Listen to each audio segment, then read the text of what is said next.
प्रारब्ध का क्षय दुख सुख दोनों को ही भोग कर किया जाता है, कुशलता पूर्वक। बोले इसमें सावधानी इतनी रहनी चाहिए कि आप उसके लिए कोई प्रयास ना करते हो। वो सुख सुविधा जुटाने के लिए आप कोई प्रयास ना करते हो, बिना प्रयास आपको प्राप्त हो रहा है, माने ये प्रारब्ध है, उससे बचने का कोई उपाय नहीं है। बोले कहीं भी जाओगे वो पीछे पीछे आएगा। वक्तमाल में श्री परशुराम देवाचार्य जी महाराज का प्रसंग है ना, किसी ने उनको कहा अरे महात्मा है, इतने ठाट बाट से आप रहते हैं, भाई मैं जहां जाऊं ये पीछे पीछे आता है, छोड़कर चल दिए, घनघोर जंगल में जाकर बैठ गए। लो ठाकुर जी की लीला, वहीं पर सब व्यवस्था हो गई, लग गए शामियाना, वहां पर सब वस्तुएं पीछे पीछे आई। तो अपने जीवन में देखा गया है, ईमानदारी कितनी हो क्या हो, हम उसके लिए कोई प्रयास ना करें, छीना झपटी ना हो उसके लिए, खींचातानी ना हो उसके लिए, ईमानदारी से हमारा उसको प्राप्त करने का कोई प्रयास ना हो, हमारी कोई इच्छा ना हो उसको प्राप्त करने की। तो जो थोड़ा बहुत प्रारब्ध का है, हाँ, लेकिन यहां एक बड़ा महत्वपूर्ण शब्द भगवान ने कहा, भोगेन पुण्यम, कहा कुशलेन पापम। महापुरुषों ने कहा ये अन्वय है, कुशलेन, पाप और पुण्य कुशलता पूर्वक भोग ले, सावधान होकर। पाप का जब प्रारब्ध का जब भोग आएगा तो पाप का फल क्या है? दुख है, रोग है, व्याधि है, ये पाप का फल है। फिर उस समय भी अपने मन को दुखी ना करें। बहुत सरल शब्दों में यदि कहें तो इस पंक्ति का अर्थ क्या है? सुख पाए फूले नहीं, दुख पाए बिलला। पीछा दोनों से छुड़ाने का प्रयास व्यर्थ है, समय समय पर दोनों आएंगे।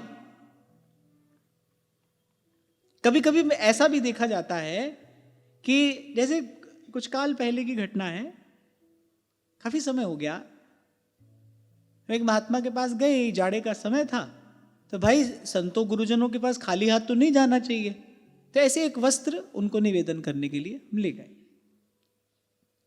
तो जैसे मैंने उनको निवेदन किया तो उन्होंने सबसे पहले प्रश्न पूछा कि ये बहुत महंगा तो नहीं है? मैंने मन में कहा, मैंने कहा भाई महंगा सस्ता विचार कर तो मैं लाया नहीं, तो आपके चरणों में निवेदन करने का एक भाव है, और भाव क्या महंगा क्या सस्ता। तो इस प्रकार का कोई आग्रह भी हमारे मन में ना हो कि ये हां और ये ना। आपको एक प्रसंग सुनाया था ना मैंने, सच्ची घटना। आ गए एक महात्मा, 10 बज रहे थे रात के, प्रसाद पाएंगे। जिनके यहां गए उनके यहां चांदी के पात्र थे संतों की सेवा के लिए, प्रसाद परोस दिया। बोले ना बेटा, हम तो पत्तल में ही पाते हैं। अब रात के 10 बज रहे हैं, जाड़े का समय है, कहां से लाए पत्तल? अब तो महात्मा तो अटके हैं, भाई हमारा तो नियम है, हम तो पत्तल में ही पाते हैं। हो सकता है प्रारब्ध में लिखा हो एक रात आपको चांदी के बर्तन में पाना है, पा लीजिए।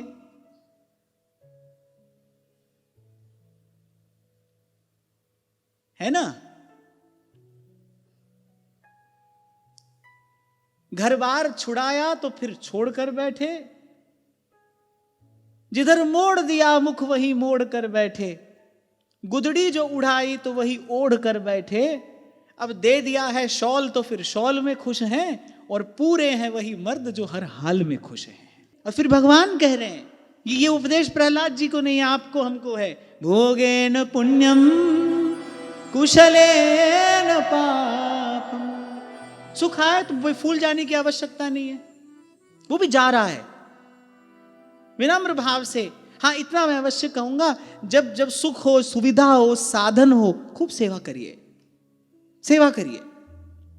अगर हम वस्तुतः प्रभु को चाहते हैं, अगर हम वस्तुतः इस पथ के पथिक हैं, तो उससे पीछा छुड़ाने की आवश्यकता नहीं है, उससे बचकर भागकर जंगल में किसी गुफा में घुसने की आवश्यकता नहीं है। अरे ईमानदार हो, प्रभु की संपत्ति है, लगाओ प्रभु की सेवा में, करो प्रभु के जन की सेवा, साधु की सेवा करो,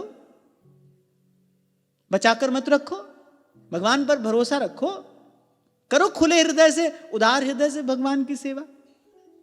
फिर क्या होता है ना, व्यक्ति या तो सब पकड़े रहना चाहता है या फिर सब छोड़कर निकल आता है कहीं, हमने सब छोड़ दिया।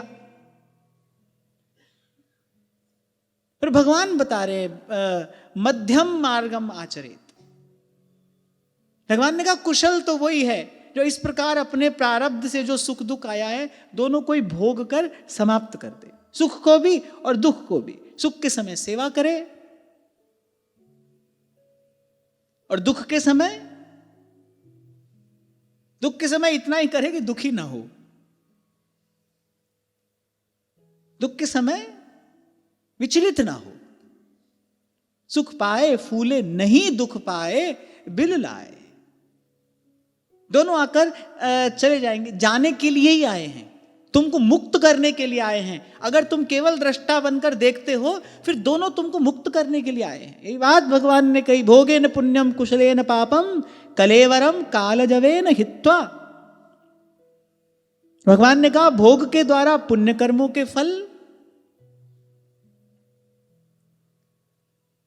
और विचलित हुए बिना पाप का जो फल जो दुख रूप में आया है उसको भी भोग लेना। मैं बार बार आपको कह रहा हूं, कहता ही रहूंगा कि बातें प्रहलाद जी के लिए नहीं है, हमारे लिए है। हमको उपदेश किया जा रहा है कैसे रहना, क्योंकि जो भी इस संसार में आया है वो प्रारब्ध में सुख दुख लेकर आया है। प्रपोर्शन अलग अलग होगा, कहीं 10-90 हो सकता है, कहीं 50-50 भी हो सकता है। तो ऐसे अनुपात अलग अलग होगा जीवन में, पर सभी के जीवन में सुख दुख दोनों है। तो दोनों को इस प्रकार कुशलता से भोग ले, भोग कर वो प्रारब्ध को क्षय कर दे, समाप्त कर दे। अच्छा, पाप को नष्ट करने की एक और युक्ति यहां पर कही गई है, निष्काम पुण्य कर्म करने से भी पाप नष्ट होता है। केवल पुण्य कर्म करने से नहीं, निष्काम पुण्य कर्म करने, सत्कर्म किया बदले में आपने कुछ चाहा नहीं तो पाप नष्ट हो जाएगा। अन्यथा तो कर्म फल को भोग कर ही समाप्त करना पड़ता है, कोई और उपाय नहीं है।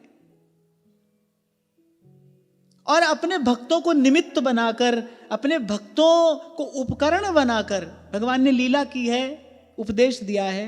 श्री माधव दास जी जगन्नाथी वो भगवान के सिद्ध भक्त हैं, पर देखो शरीर का प्रारब्ध समय जब उपस्थित हो भगवान सेवा कर रहे हैं। उन्होंने कहा कि इस रोग से कहीं अधिक कष्ट पीड़ा मुझे आपको ये कार्य करते देखकर हो रही है, क्यों कर रहे हैं आप ये, और इतना ही कर रहे हैं तो मुझे रोग से मुक्त क्यों नहीं कर देते। तो भगवान ने कहा नहीं, प्रारब्ध को भोग कर समाप्त कर देना चाहिए। मैं तुम्हारे साथ खड़ा हूं, मैं तुम्हारे पास हूं, लेकिन इसे भोग कर समाप्त कर दो। तो ये बड़े काम की बात है।